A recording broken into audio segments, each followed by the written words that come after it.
to our study, or really introduction to our reading, as we've committed to read the Bible through the entire year. And so far, well done if you're still with us. When we get to the narrative books, they're just going to fly and we're going to flow and we're going to have a great time. But it's important for us foundationally to understand this theology given to us here in Leviticus 18 through Numbers 3 as well. Last week, book of Leviticus, we said we're going to now move on into this process of sanctification. Remember what holy means, different from.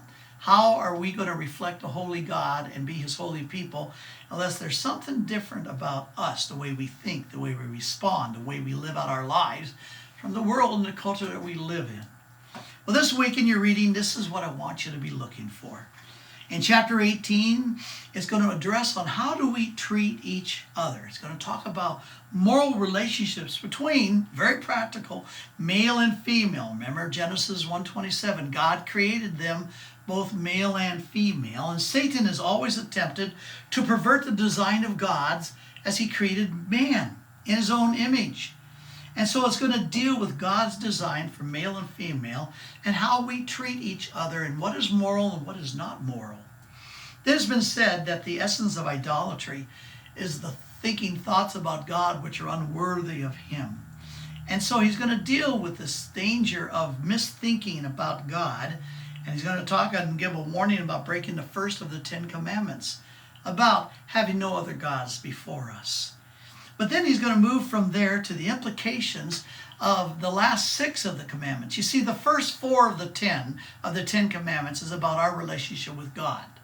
But the last 6 of the 10 commandments is basically about our relationship with each other. And so you're going to find out, how do I live out a life that's committed to honoring God in a way that I treat those around me? When you get to chapter 21, the focus is going to be on the priests again. And again, remember, they're the ones that are responsible for the spiritual life of these people. And so they're going to be following instructions on religious festivities. Now, you kind of wonder, why did they have these established? Why did God establish these religious holidays, these religious festivals?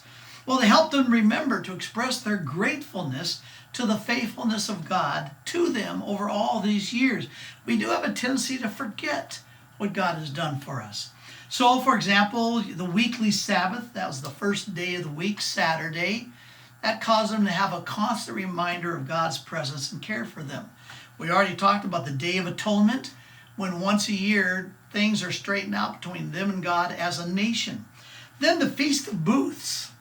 This is interesting. You're going to find out that the Feast of Booths is to help them remember. They live in tents for that week. And the reason is that they remember how God delivered them from slavery in Egypt and how they wandered for 40 years living in booths, tents, during those 40 years because of their rebellion and their unbelief.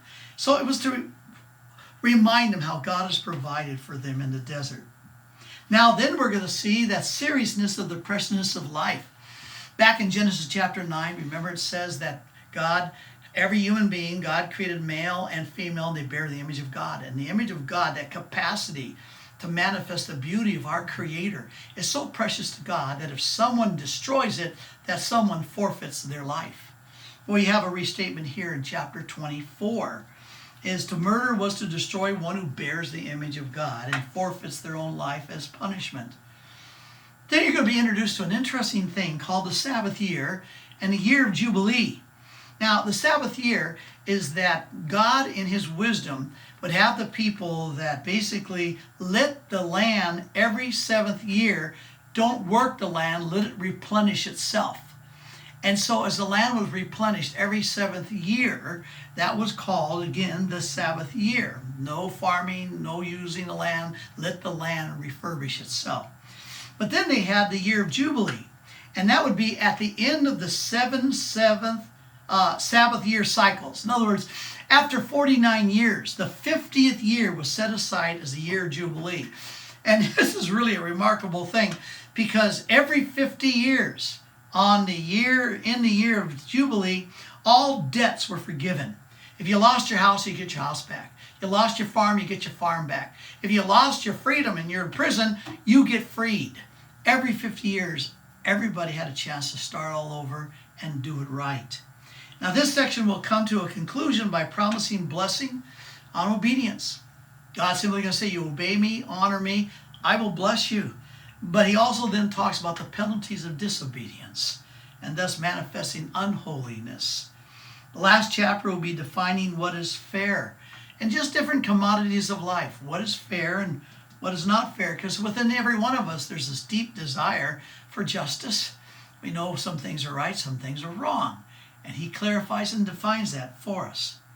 Now, as we enter into the book of Numbers, well, get ready for a ride. This is where the drama begins to kick in. People are now preparing to enter into the promised land. And the point is that God has delivered them from slavery in Egypt. Moses begins a census of who's going to be the warriors and the fighting camps. So when they go in to possess the land, they're going to do it, of course, as an army, possessing and taking over the land. So Moses, the first part of Numbers, is Moses is organizing and laying this all out. By the way, they'll talk about the tribe of Levites. Well, they're the designated priesthood, or those who will be serving the spiritual needs of the people. And so in battle, they would go before them with their firstborns, by the way, belonging to God's service. So the first part of Numbers is Moses organizing the people, taking a census. Now, as we move into chapter 4 of the book of Numbers, the drama begins to kick in. This is how the children of Israel are going to respond to a holy God providing for them. And you might find it a bit of surprise. Remember, study to show thyself a workman and need not be ashamed of himself, rightly dividing the word of truth. We'll pick it up next week. Hang in there. God bless you.